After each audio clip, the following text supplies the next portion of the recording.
Hello, it's me, Chef Africa's Last Dance, the place where it's all happening. We're getting from the head to the heart. Okay, this is where it's happening. Welcome today. All forgiveness, all surrender, all acceptance, all allowance, and no resistance. All forgiveness, all surrender, all acceptance, all allowance, and no resistance. That is a mantra I've come up with, and it's going to help get you to the heart. You take that in any moment of anything you run into during the day. I forgive this. Okay, I surrender to this moment. I allow this moment. I accept this moment. I do not resist this moment. Okay, you take these things as well when you're meditating, and you do some of the things I've recommended that we do as we meditate. As I drinketh, as I drinketh, as I drinketh, as you're breathing in through your heart, or as I become one, as I become one. During your meditations, and you don't leave them there, you take them and you run into certain things during the day, and you say, I see this with an open heart. I see this. I see the love in this situation. I see the wonder in this moment. I see this moment with magic and mystery and majesty, all those type of things. You stop the moment for a minute and you say these things with your hand on your heart. All right, it's going to help connect then all these moments as we can become a more heart-centered human being, creating a heart-centered world and a heart-centered life. Okay, that's how we begin to connect these moments to our meditation. We don't leave it there in the meditation. We bring it with us into life. Okay, that's how we get this thing done. You'll be on your way when you do that, as I am on my way. Okay, we are all on our way to the heart. All right,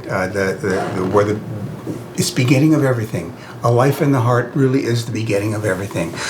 Okay, here we go. A couple things that happened to me we're going to go through really quickly. I was taking a left-hand turn onto the freeway. It was a metered situation, and you know how it is. You're caught wanting to know if I should go because will that meter, those traffic, get me beyond the oncoming traffic when it's time for them to come, when their light turns green. So it's a guessing game, So there I was, I thought I'd be the last guy. Kind of snuck in. I got tight, and it was, I was okay. I was out of the line of the oncoming traffic, and so this guy in this big, huge truck pulls up behind me and pulls up right side him. He kind of made a lane with this truck, okay? And he kind of fudged a little bit. He probably should have waited till the next cycle, but maybe he was in a rush. Anyway, so I'm there. He's next to me in this big stinking truck. And as the meter, meters the cars onto the freeway, there becomes a space. So normally, and what normally people would have done, hey, you're not getting ahead of me, man. I am going, screw you, that whole thing. But I just sat there, and as that space developed, I waved him on in front of me. Here, go ahead, buddy. He was fudging. I had legally every right to brush him aside and to take that space, but I allowed him to go, and he could not thank me enough. He was so pleased that I allowed him to. He was kind of stuck a little bit in the traffic area too, so he could not thank me. I could tell he was really, really happy that I allowed him to go, and it made me feel really good that I did that. And that's how we build things, how we build a new world in that sense. You know what I mean? Sometimes even when you're in the right, if there's something, a little bit of distress, a guy may be fudging a little bit, but he may have his reasons. You just, say, go ahead, buddy. Be cool. Just be cool about stuff. And you'll be surprised how that'll change his day, and it changed my day too. Just that one simple, kind gesture, thinking of everything involved, not just my little viewpoint, but everybody's viewpoint, and saying, go ahead, buddy, take it. So that was nice. So I'm driving to the store. I'm heading toward where I normally go, but they're paving the road. So I got to hang a U-ey. So I hang a U-ey, and I brushed the curb. As I'm hanging, just a little slight brush. It wasn't too bad, so everything should be okay. I go to the park, do some grounding, do some stretching, go to the store, get a few things, come out, get in my car, start to take off. I get on the road. The car is kind of running rough. I pull over. I look at my right wheel, and it's flat. the sucker is flat. I don't even know. It wasn't even that hard for a brush, but the sidewall apparently got roughed up enough to have a hole and leak there. Now I got to change my stinking tire. I have some nice shorts on, my Birkenstocks, things like that. And I've got to get everything out of the trunk and get that donut out and change that tire. And you know what normally we do in a situation like that? You know, we start thinking, oh, why this? Why now? We take it downwards in a moment like that. So I'm getting my hands all black with stuff, and I get that donut out, and I have to get the thing that jacks up the car, and all these things. I was unfamiliar with it because I haven't really used it yet, and it was, you know, just one of those situations where you had things to do. Now all of a sudden you're stuck, and I put the donut on, let the car down, and the donut's flat too, practically flat. You know, it was a little bit of air, just enough for me to get a third of a mile down the road to get to a gas station and fill that up. I had to go into a coffee shop, wash my hands because they were black. My nice shorts were kind of, you know, I had to brush them. Anything I touched with those hands was kind of black, you know, so it was one of those situations. Now, you know, 10 years ago, you know, we all know what we do in a situation like that, but that is the moment of alchemy. Those moments are the moments when we start to cherish, hey, I can bring love and these new ways into this situation so I don't take it downward and make a cussing mess out of it. You know what I mean? Like we all do, and all have and all did. So I get that. I go to that, have to go to the gas station, have to pay to get the air in there, and I get that donut filled up the way it should be. And I tried to take it to a gas station. It didn't work out. They can't fix a hole on the wall of the tire. They can't fix that, you know, on the flat part of that wall. So I had to take it the next day. Today, I had to take it in 4 hours later, $142 for one tire. You know, I get nice tires. I figure it's worth the price. I like to ride, so I get expensive tires. For one tire, $142 later, 4 hours waiting for them to get done. It was a busy tire center, but they do a good job. So now I'm all put together again. But those moments, those times in those distressed areas, you know, don't do what you normally do. Learn how to forgive the situation. Be surprised by the situation. Allow the situation. Accept it. Don't resist. Don't resist. There you go. Don't resist those situations. And, you know, a sense of humor. You know, you gotta laugh. You gotta laugh at this situation sometimes, and that breeds a lot of this higher vibrational take, this alchemy. We're alchemizing the moment into a higher vibrational moment, okay? And moments like that are perfect to start incorporating what we're teaching here, what we're learning here, what we're learning with each other here, okay? So it's just two little interesting stories of how we create a new world, okay? Both with that guy in the truck and with myself and what I had to do. This is how we, brick by brick, create a new world. These little moments are extremely important, and we begin to take it into joy, you know, and have a little fun with it, you know what I mean, and laugh about it. And that's my recommendation on this great day late in September. The weather's been beautiful. Thank God it wasn't the middle of summer. I was sweating, you know, and my glasses were slipping off. You know, thank God it wasn't particularly hot, but it was in the sun, which is still hot, but it wasn't like a 100-degree day or anything like that. Thank God, you know, but then that would have been really a challenging moment for me. Okay, now let's talk more about we're going to talk about ideologies and belief systems, okay? As we are now talking about a whole series of things that keep us trapped in the head, okay? And we want to demagnetize the head from all these things that keep us magnetized to the mind, okay? Ideologies, belief systems are two things that do that also, okay? If you take a stupid guy, or let's just say a lower vibrational person, you get him to the school, college, whatever it is, you fill him full of ideologies and belief systems. By the end of that process, he's still going to be a stupid guy. He's only going to have a low vibrational guy. He's only going to have, you know, all these intricate ideologies now in his head, but he's still going to be the same low vibrational kind of stupid guy. Okay, he does not change. And that's what's wrong with what we do in our higher education. We take stupid people, lower vibrational people, give them all these, in these fields, not in the sciences, but in these other fields of belief systems and ideologies, pump them full of stuff, and they're still stupid people, and even sometimes stupider, because once you fill them full of these ideologies and belief systems, they see the world then through this belief system or their ideologies. Some of the parts of the ideologies or belief system may make sense as a way of mapping out what's going on right now in this world, but then they take it to extremes, and they only be able to see what they want to see, or what the ideologies they've just been inculcated with, or the belief system they've been pounded with allows them to see after that. So in a way, not only are they not only they're still lower vibrational stupid person, but they're even stupider sometimes, because they do not see anything outside what their belief system has been, they've been taught by this new belief system that they're now familiar with.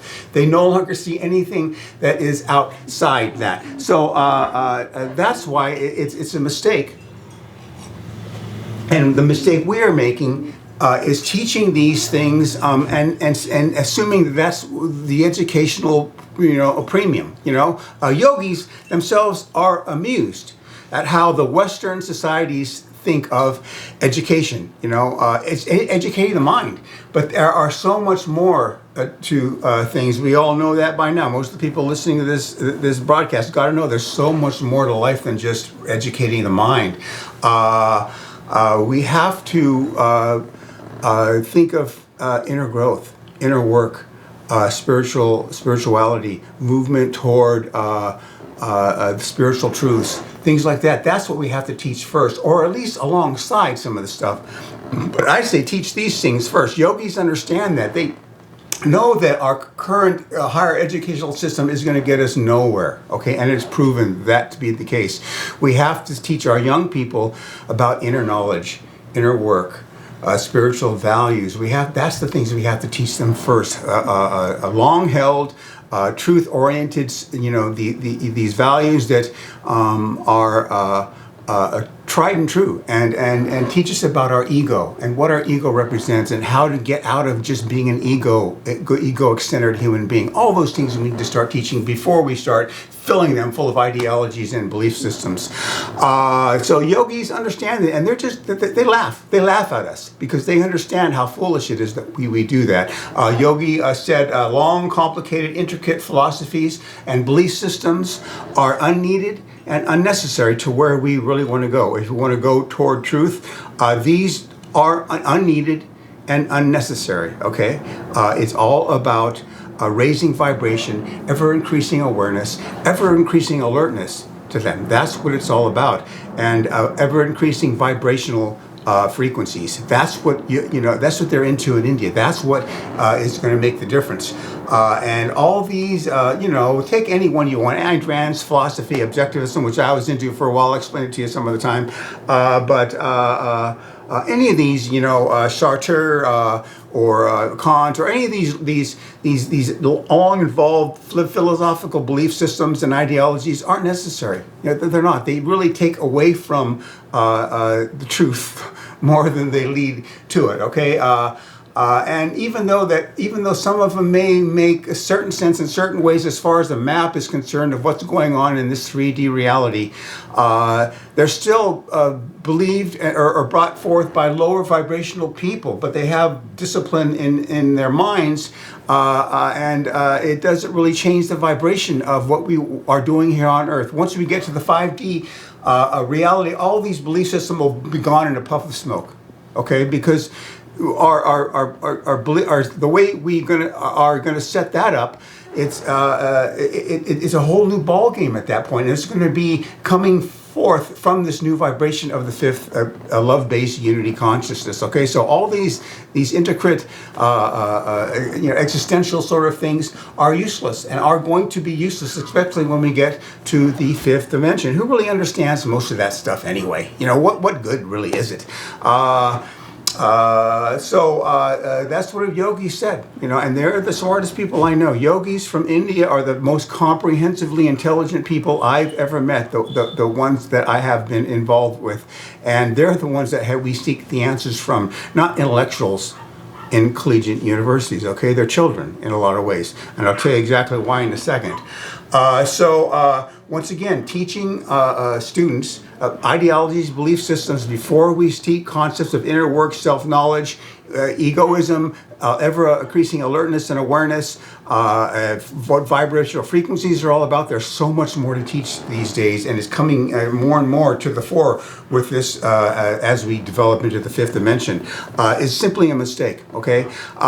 Pure intellectual, too, breeds movement away from God and truth in a way. As the intellectuals in universities become involved in their intellectual prowess, and they write books and they teach classes in their intellectual disciplined way, and they are intellectually disciplined, there's no question about that. But it becomes, in their egoic mind state, it becomes the source of their status, the source of prestige, source of their superiority. We all see that in intellectuals. They become egoically identified with these intellectual systems and belief systems, and they get all intertwined in an egoic manner. It becomes something other than what we really want. They get their respect from, and all these are outer ways of gaining prestige and higher status. Okay, and we all know the inner work. All those things have to start coming from the inner. We can't start wanting things from the outer world. That's the ego way. That's what the ego wants. Okay, that's what the solution to our inner insecurities and fears and smallnesses. That's the ego's solution, okay, something like that. And that essentially leads you away from God, okay, because you have now had your ego stimulated in the worst way, and it essentially leads you away from the spiritual truths and God in that sense, okay. So it leads you away from the truth in a way, because you're now all egoically entwined in all this pure intellectualism. Okay, it's quite silly. Some of these intellectual studies and the way they operate, the professors are like children in a lot of ways. The way they vie for each other, and they one up one another, and it's really quite silly the way they carry on. Yogis are nothing like that, and you see older intellectual professors on TV and stuff like that, and they seem all dried up. All they have is their mind, and they're grasping at their intellectualism as their last life raft before they sink into oblivion, basically, is what is going on. And there's no life in them, okay? They're kind of dried up, and all they are is mind people, and we all know that that's not really where we want to go, and there's no real satisfaction in that at all. So it has taken us in the wrong way than the way we normally do these, especially in the higher educational systems we have. They're taking us essentially in the wrong way, okay? We are not going to intellectualize our way to the truth. Okay, the truth is an experiential process. You experience the truth. When you get to the point or get to where we want to go, and you experience the oneness of all of life, when you learn to dissolve the self and ego, which is an illusion. See, these are higher ideals here. These are the spiritual ideals we're talking about, which the self and separated self is an illusion, that you are actually all one with all of life. Now, when you experience that, then you experience truth. The truth is experiential. It is not thought to. Even if you have, in an intellectual manner, it all lined up pretty well. In a certain sense, you have the stuff there. It's still not the truth. The truth is experiential, and it takes increasing vibration, ever increasing alertness and awareness to get to that truth. Okay, and so that's the big secret, and that's the big tell, and that's what this video is all about. That the truth we want is experiential. Okay, and we experience that truth by getting out of that thin coded mind that we have now, with all its fixations and with all everything magnetized to that mind in ways that don't really represent any sort of truth at all, other than the fact that we're now magnetized to that silly mind in all the other ways I've described through all these other videos. The undue profit, taking extra money we have to make, the celebrityism that doesn't make any sense, the winning that is an egoic thrill but really has no real satisfaction or no real meaning in the higher dimensions. All these things keep us magnetized to that mind, okay? And we have to let them go. We have to loosen them so we can free that mind up, magnetize the heart, and let that consciousness and attentiveness and attention fall to that heart and become a heart-centered human being. Do you see that? And that's what this channel is all about, and that's where we're going, okay? We're talking about demagnetizing that mind, magnetizing the heart, demagnetizing the mind. Everything I've been telling you keeps us magnetized to that mind, okay? And we're going to have to get it done. We're going to have to get rid of it, okay?